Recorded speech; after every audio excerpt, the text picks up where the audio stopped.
Muy buenas tardes. Buenas tardes. En el día de hoy nos encontramos con el ingeniero Juan Pablo Garzón, al cual le vamos a realizar una entrevista con respecto a su desarrollo académico y profesional.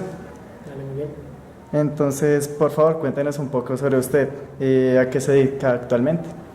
Bueno, les cuento sobre mí. Básicamente soy ingeniero de sistemas, a pesar de que después yo sé que ustedes me van a preguntar más sobre ese tema, pero soy ingeniero en formación, ¿sí? Soy egresado de alguna manera en pregrado de la Escuela Colombiana de Ingeniería y independiente de eso, desde que soy egresado me dedico al área académica, a pesar de que tuve unas épocas de práctica de alguna manera en el área profesional, con creación de empresa por un lado, por otro lado ya en el área de consultoría, por otro lado en el área estatal en evaluación de proyectos. Entonces lo que de alguna manera lo más importante es como el aporte a esas áreas, ¿sí? No solo el área académica, sino el área profesional, aplicada, por decirlo así.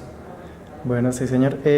¿Podría profundizar un poco más con respecto a de qué carrera es egresado? Sí, básicamente en pregrado yo soy ingeniero de sistemas de formación, ¿sí? Y tengo otra serie de especialidades. ¿Qué tipo de especializaciones tiene? Bueno, yo tengo una especialización en gerencia integral de proyectos de la Escuela Colombiana de Ingeniería, ¿sí? Donde también soy egresado en pregrado, y una maestría en ingeniería de sistemas y computación con un campo de aplicación en sistemas distribuidos de la Universidad de los Andes, las dos aquí por supuesto en Colombia. ¿Qué le influyó a tomar este tipo de especialización? ¿Por qué en este campo? Ya, pues básicamente uno termina el pregrado y queda con un campo que todavía uno no sabe para dónde coger porque es demasiado amplio. Es decir, en el pregrado básicamente la formación es como ingeniero, pero esa formación como ingeniero a veces se queda corta, ¿sí? Porque el área de conocimiento y sobre todo en el área de informática y de sistemas es un área que ha cogido muchísima fuerza en muchos campos. Voy a colocar un ejemplo. Uno puede ser ingeniero de sistemas, pero especializarse mucho en la parte de redes de comunicación. Uno puede ser ingeniero de sistemas y especializarse en el área de inteligencia artificial. Uno puede ser ingeniero de sistemas con toda aplicación de experiencia de usuario.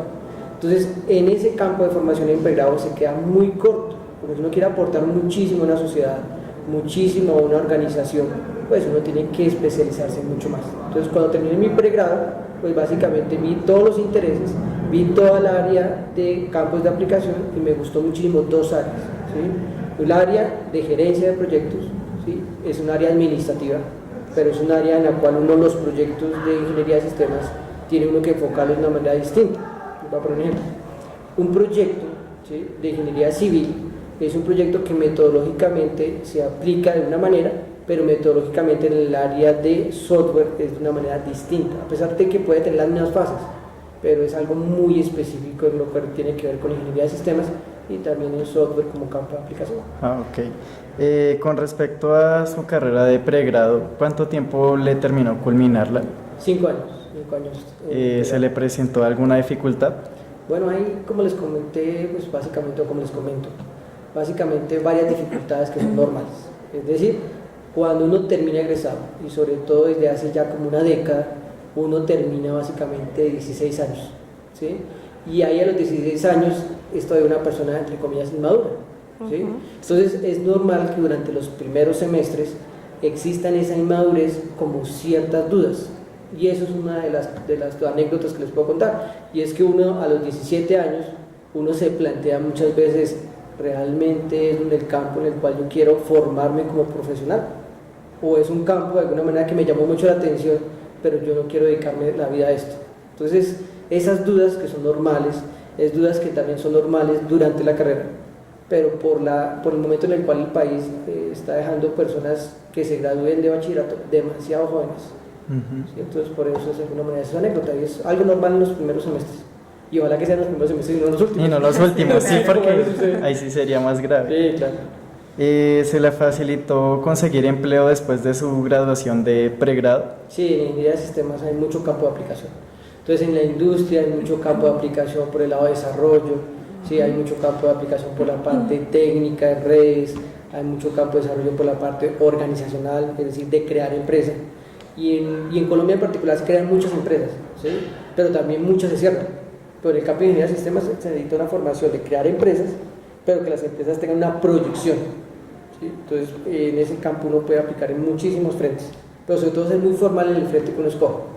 Y es ahí donde las especializaciones, ahí donde la parte de certificación son muy importantes. Porque crear empresas no solo es una buena idea, sino crear empresas es tener el formalismo para llevar una empresa no a los 2 años, sino llevarla a un tiempo muchísimo más largo. Bueno, sí, señor. ¿Qué consejos podría dar a los futuros ingenieros? Mira, ahí yo considero que básicamente hay 3 consejos, ¿sí?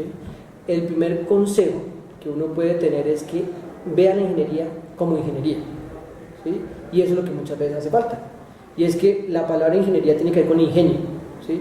Pero el ingenio no es informal, el ingenio tiene que ser formal, tiene que ser sistematizado, tiene que ser profesional, pero no perder la manera de buscar soluciones con ingenio. Entonces, esa es la primera recomendación. Uno estudia es ingeniería, uno no estudia para hacer una parte técnica, independiente de que el país necesite mucha parte técnica, pero uno estudia para solucionar problemas. Entonces, que no pierdan ese enfoque, ¿sí? Y eso uno tiene que ser muy ingenioso en sus soluciones, pero muy formal. La segunda, con un pregrado en el área de conocimiento no alcanza, ¿sí? Yo sé que es una etapa de 5 años que puede ser prolongada, pero no alcanza. Uno tiene que terminar de formarse, y más en un campo que a los 4 o 5 años tecnológicamente cambia muchísimo.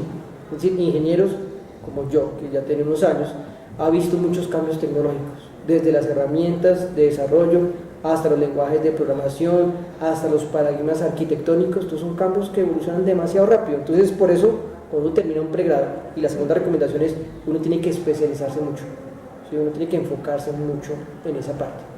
Y lo tercero es que, aparte de ese formalismo académico, tiene que tener un formalismo de conocer técnicamente cómo son las cosas. Es decir, no hay que ver mal la parte técnica, sino muchas veces ingenieros de sistemas tienen que conocer muy bien la parte técnica, ya sea para administrarla o ya sea para hacerla, pero tiene que haber un conocimiento profundo de esa parte técnica, porque de alguna manera, como se hace, ¿sí? Tiene uno que conocerlo para saber dirigir esa parte. Claro. Basándonos en lo que usted nos acaba de contar, ¿qué más nos puede decir de los estudios de posgrado? ¿Qué tan importantes son? Como te acabo de decir, básicamente son demasiado importantes para enfocarse en un área, ¿sí? Es decir, el área de conocimiento es muy amplia, ¿sí? Es muy joven el área de conocimiento, pero realmente es tan amplia que uno necesita enfocarse muy bien en qué parte se quiere ir. Y para enfocarse bien, uno tiene que conocer mucho más. En un pregrado, que básicamente son 5 años, ¿sí? O 4 años en algunas instituciones, uno puede conocer, pero conocer superficialmente. Entonces uno necesita muchas veces de 2 años adicionales, o inclusive hasta 3 años, o inclusive a nivel de doctorado se necesitan casi 5 años posteriores para poder centrarse en un solo área para investigar. Entonces, con un pregrado básicamente es una superficie, y muchas veces la superficie académicamente se tiene que centralizar y técnicamente también se tiene que centralizar. Bueno, muchísimas gracias. ¿Qué estudios de posgrado realizó, ya como lo mencionaba al comienzo? Sí, como te comento, básicamente es una especialización en gerencia integral de proyectos, así se llama la especialización, y una maestría en ingeniería de sistemas y computación con énfasis en sistemas distribuidos. Esas son mis 2 áreas de especialización, pues más una especialización y la otra es una maestría. El ingeniero nos decía al principio que las hizo acá en el país. Sí, esas 2 son hechas en la Escuela Primera de Ingeniería en Bogotá, aquí en Colombia, y la otra Universidad de los Andes también acá en Bogotá. Pero digamos, ¿cómo está la situación en el país? ¿Qué es más recomendable hacerla, digamos, dentro del país o fuera del país? Pues ahí, a ver, yo creo que el país académicamente es competitivo, ¿sí? A nivel Latinoamérica, ¿sí? Sí. Pero en particular en el área tecnológica, que necesita de demasiados recursos, a veces es recomendable escoger una universidad que tenga esos recursos o convenios en el exterior, en la cual el estudiante pueda tener como esa experiencia, ¿sí? Es decir, hay muy buenas universidades acá, ¿sí? Pero muchas veces esos recursos técnicos se complementan con unas prácticas por fuera. Entonces, mi recomendación es, en lo posible, por la situación del país, hacer una especialización, una maestría aquí en el país, pero sobre todo con convenios o pasantías por fuera. Es un complemento perfecto, ¿sí? Claro. Si se puede hacer por fuera, también sería muy bueno, ¿sí? Porque conocer esa parte exterior, tener esos recursos para solucionar problemas, pues de alguna manera tiene esa amplitud. Y en la era tecnológica sí ha habido cambios, necesita tecnología de punta, pero esa tecnología de punta está muy cercana también a nosotros. Por ejemplo, sistemas distribuidos que antes eran muy complicados de usar en el país, hoy en día debido a redes de fibra óptica, debido a cloud, se pueden usar sin problema. Entonces, esa tecnología se puede acercar muchísimo más, pero no tienen que conocer muy bien cómo es la tecnología, ¿sí? Y sobre todo los problemas que se van a solucionar. Le voy a poner un ejemplo. Cuando uno habla de supercomputadores, ¿sí? Los supercomputadores están dedicados a problemas que son muy complejos, ¿sí? Complejos en el sentido de cómo se solucionan. Entonces, en el Top 500, que es una página que yo les recomiendo que ustedes revisen, es una organización que dicen cuáles son los computadores más poderosos. Entonces, esos computadores, algunos de ellos están en China, los primeros están en China, se dedican para tareas muy específicas, ¿sí? Entonces uno dice, bueno, quiero ver cómo es meteorológicamente con un conjunto de variables o parámetros a un mes, ¿sí? En una ciudad. Nosotros también necesitamos problemas muy similares. Las heladas en las zonas cafeteras son muy sensibles en el país. Entonces, tener esa capacidad de cómputo, poderla contratar desde el país, pero tener cómo solucionar los problemas es lo más valioso. Entonces, poder estimar, por ejemplo, el fenómeno del Niño, que afortunadamente hasta hace mucho no se ha vuelto a presentar, pero sí tienen unas épocas en las cuales son muy sensibles, las heladas, ¿sí? Ciertos fenómenos de alguna manera de erradicación de cultivos, para ver cómo erradicarlos, son tareas que necesitan mucha capacidad de cómputo.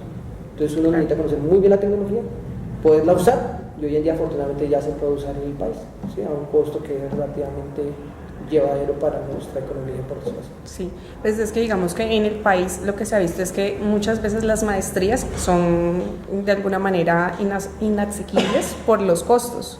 Dicen que muchas veces sale más económico ir al exterior, que sale más económica pues las maestrías allá. ¿Eso es verdad? No, mira, no es tan cierto, ¿sí? Básicamente por lo siguiente, cuando uno está en el extranjero, ¿sí? Hay unos costos para la economía de ese país, ¿sí? Lo que pasa es que los colombianos que salen hacia afuera muchas veces vienen becados y la beca lo cubre el Estado, pero hay una serie de compromisos que siempre establecen con el país, y es decir, volver al país. Pero el costo de una maestría, una especialización en Colombia es adecuada para nuestra economía, es decir, hablemos de precios. Una maestría aproximadamente sale un semestre, mal no contado, en unos 8 o 9 millones, ¿sí? Es decir, una maestría dura 2 años en promedio, es decir, estamos hablando de 36 millones, ¿sí? En el exterior, un año en una universidad buena, es decir, estamos hablando de una universidad como Boston, ¿sí?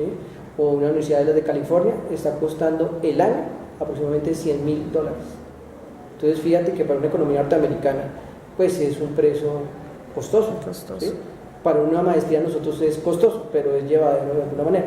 Sí, claro. Lo que pasa es que estudiar en el exterior en las universidades públicas es muy económico, pero igual el costo de mantenimiento, el costo de alimentación, ¿sí? Ese es donde disparan los costos, y muchas veces ingresar a una universidad pública norteamericana o europea no es tanto el costo, sino estar allá en el país y poder ingresar a ese tipo de universidades. Las mejores universidades norteamericanas son públicas.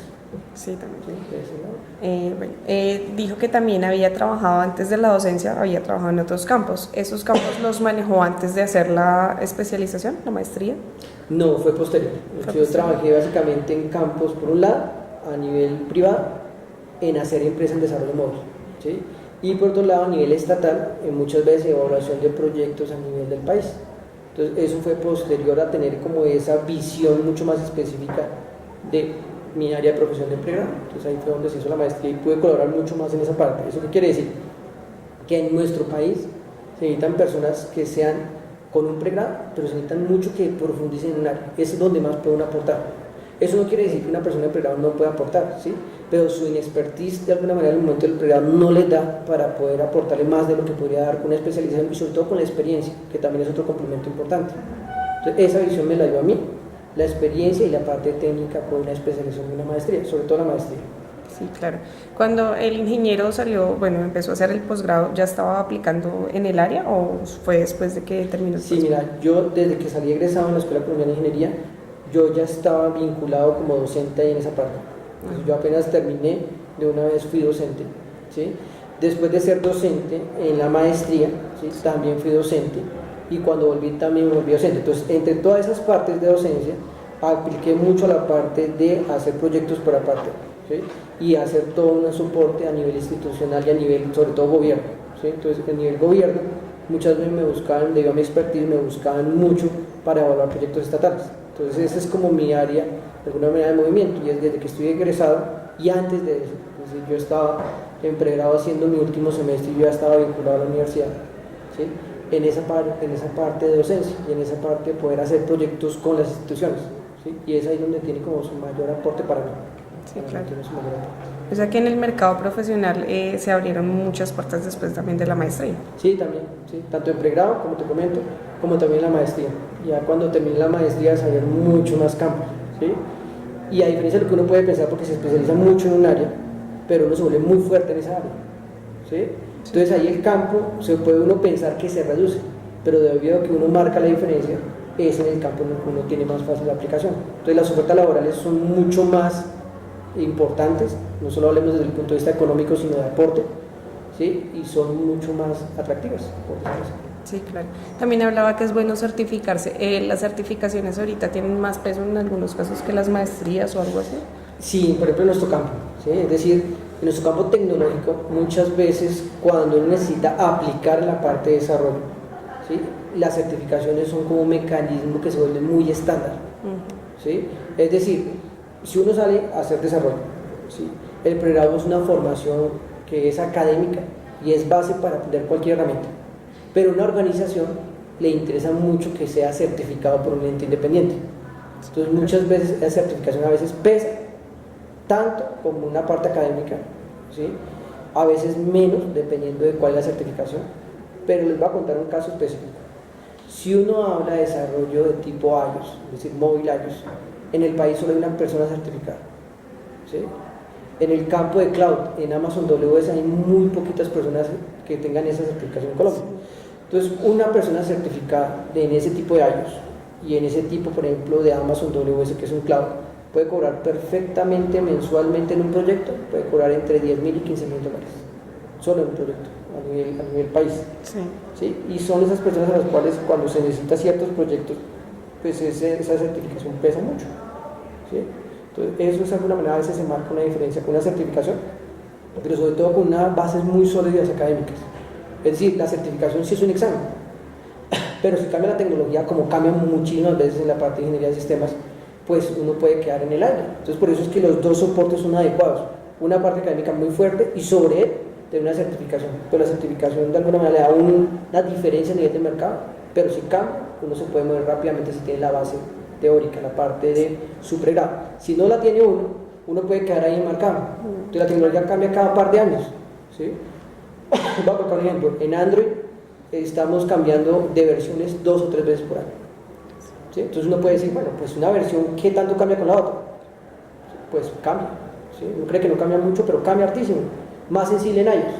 Si uno cambia de Swift a una versión 2 o una versión 3, el cambio es radical, ¿sí? Entonces muchas veces certificarse pues es algo que uno tiene que estar en continuo movimiento y la base teórica de un pregrado les da esa capacidad para moverse, o si no uno queda encasillado.